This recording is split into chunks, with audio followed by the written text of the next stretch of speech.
Episode number 36. Baccarat and Porthos had just made counters. Porthos had received a trust through them, and Baccarat won through his tie.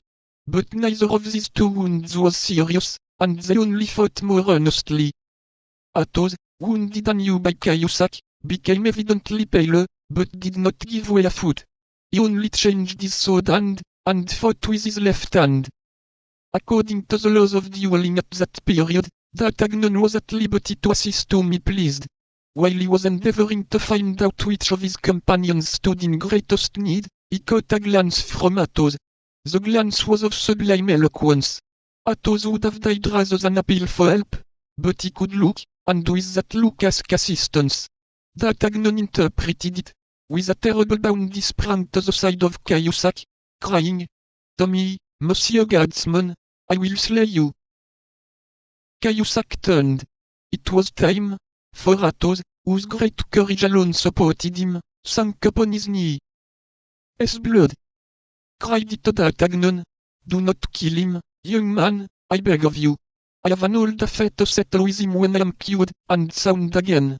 Disarm him only, make sure of his sword. That's it. Very well done."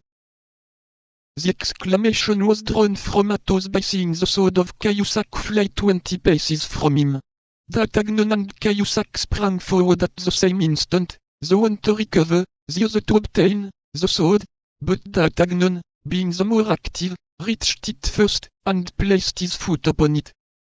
Cahusac immediately ran to the guardsman whom Aramis had killed, seized his rapier, and returned toward D'Artagnan, but on his way he met Athos, who during his relief, which D'Artagnan had procured him, had recovered his breath, and who, for fear that D'Artagnan would kill his enemy, wished to resume the fight.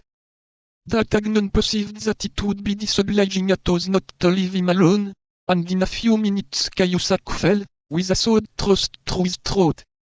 At the same instant Aramis placed his sword point on the breast of his fallen enemy, and forced him to ask for mercy. There only then remained Porthos and Baccarat.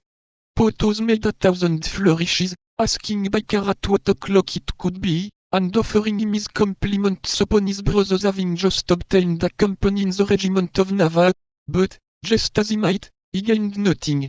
Baccarat was one of those iron men who never fell dead. Nevertheless, it was necessary to finish. The watch might come up and take all the combatants, wounded or not, royalists or cardinalists. Athos, Aramis, and D'Artagnan surrounded Baccarat, and required him to surrender. Though alone against all, and with a wound in his thigh, Baccarat wished to hold out, but Jussac, who had risen upon his elbow, cried out to him to yield. Baccarat was a Gascon, as D'Artagnan was. He turned a deaf ear, and contented himself with laughing, and between two parries finding time to point to a spot of earth with his sword.